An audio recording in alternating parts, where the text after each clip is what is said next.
Western Europe, which likes to pride itself on being the cradle of democracy, would be not just itself a despotism, but would be the cause of despotism in others if it hadn't been bombed to rubble and started all over again by the force of British and American power. There would be no such thing as the United Nations if it weren't for a coalition of the willing that said you can't join the United Nations unless you've declared war on European fascism. And the same would apply to Japan and to many other places. So I'm afraid to say that democracy and export are to be mentioned always in the same breath, because that's the breath that they occur in. My opinion, if you want to hear it about Iraq, is more or less congruent. Coexistence with totalitarian, expansionist, aggressive ideologies in state form isn't possible, which I'm glad is the case, because I don't think it's desirable. It's only a matter of who picks the time of the confrontation. I thought it was nice that just for once, Saddam did not pick the time of the confrontation this time. And the knock-on effects of this in Lebanon, in Egypt, in Libya, and elsewhere, and I hope soon in Iran, have already been very considerable. The implanting of the democratic idea by shock therapy. We might wish it otherwise, but we would only be wishing. Thank you. Sure. There's a... I'm moved to ask you about Orwell's Lesson for Our Times, but I also need to ask you about Hillary Clinton's possibilities in the next presidential cycle, and so I'm just wondering if you could construct an answer that would address both of those. Look first upon this picture and on this. You remember how Hamlet says? Look first upon this picture and on this, Hyperion to a satyr. So we go from the sacred to the profane. Actually, there's nothing sacred about George Orwell. George Orwell is simply a very good example of what intellectual honesty can do, intellectual integrity can do in the hands of one unaided person who never had a steady publisher, a steady job, a steady place to live, was always ill, was always poor, was always censored, but who managed to outlive and to diagnose correctly the three main problems of his time, which were Stalinism and fascism and imperialism. And so that's an imperishable example. People sometimes say, well, what would he have said about Iraq, for example? And I say, I don't know, because he died when he was 46 and would have been 100 a couple of years ago. So there's no point in doing that.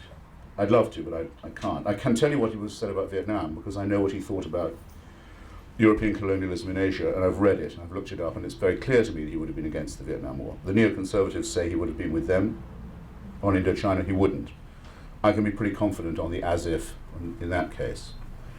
By the way, if I'm allowed a parenthesis, I was at a seminar on biography at the Smithsonian the other day. I was invited to be a participant, and one of the many distinguished people who were there, more senior than myself, Michael Corder, who's just done an excellent book on President Grant, General Grant, in the same series, said, you mustn't ever write a biography in which you say, at this point he or she must have thought, or must have felt, or must have. You're not entitled.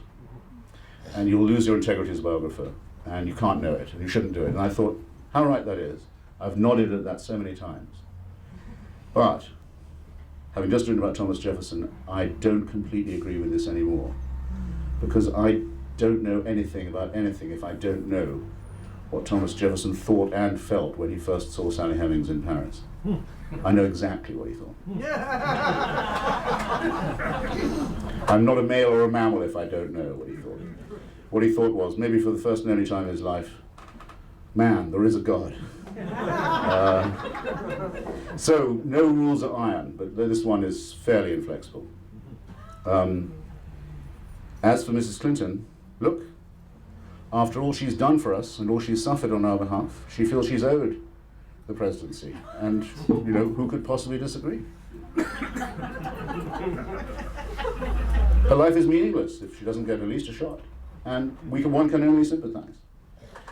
Unless you think, as I do, that people should be distrusted who are running for therapeutic reasons.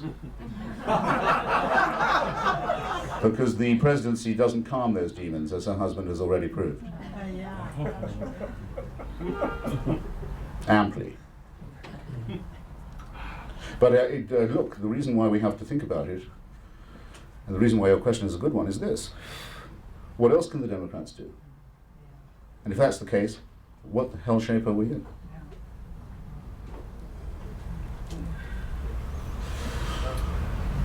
It would be invidious if I pointed to questioners, I think, because... You point to whomever you wish, Chris. well, how do you know I haven't seeded the room with members of my immediate family? Of your family. That's what you said at the Virginia store, yes.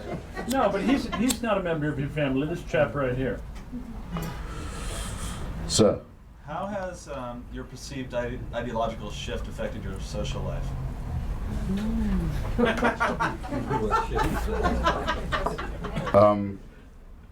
I was asked how my perceived ideological shift had affected my social life. Not much, because I have very few friends, only acquaintances. I've got very little to lose. I don't like most people. I find most people boring.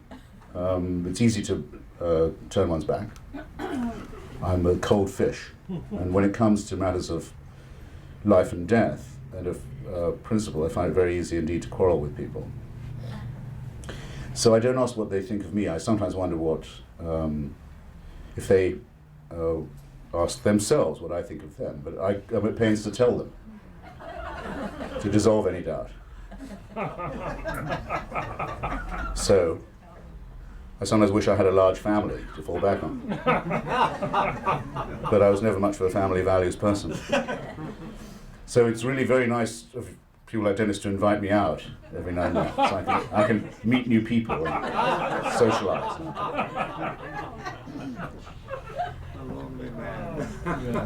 I said the other day, in answer to a question not unlike this, I said, look, I don't want to be loved. And I suddenly thought, that's the most ridiculous thing I've ever said. I terribly want to be loved. I need to be loved. But I don't need to be liked. I don't need to be popular. If you see what I mean. Go for the gold standard while you're at it as well. Do justice and let the skies fall. Ruat Kalam. Yeah. Yes. What have you done to your women in this town? Is it going to be all chaps all the time? What have you done to them? Ah, suddenly the chicks. Well, okay. I was too shy to look. Western Europe. What is the future of Western Europe? Germany, France, Sweden? It's too broad a question, ma'am, if you don't mind my saying so. I was asked by the lady, what about the future of Western Europe? Could you not put a more rem aku tetagisti, we're all breaking into ancient languages this Yes, year. that's right. Put a bit more of a needle into that, perhaps. Not just for my sake. Because a boring question can get a boring answer. The future of socialism over there, it seems that they're not going to be able to afford their government. They're not going to be able to sustain their way of living. And it seems that some of the people in our government are thinking that that is a good way to do things, and would request more of the workers of the United States to pay more to the people that don't work quite so much. And, yes. If I can condense the question a bit, the lady inquires whether or not, in effect, the Europeans are paying themselves more than they earn and have got too used to a higher standard of living that doesn't quite justify itself. Well, the big difference, I think, between this will be very general, but between the American and the European model is this, that the United States continues to attract quite skilled labor from all over the world. We get the best, often, from places like Vietnam and Korea, Philippines and so forth, and indeed from countries to the immediate south of here. With Europe, which has a continuous need for more labor, they come up against skilled, very entrenched craft unions who don't really want new proletarians on the scene who might outbid them. So it's not a matter of the employers, it's much more a matter of the unions and what they've become used to with long holidays, a lot of welfare and so forth. Which means, to answer your question about socialism, that the socialist movement is dead by definition because it's rich workers disliking poor ones. That's not exactly proletarian internationalism. The second thing is that most of the immigrants from Western Europe, who want to make up this deficit, come at the moment from Muslim countries. And everybody knows that there's a possible trapdoor underneath that apparent free gift of cheap labor. And I don't think I need to state it any more dramatically than that.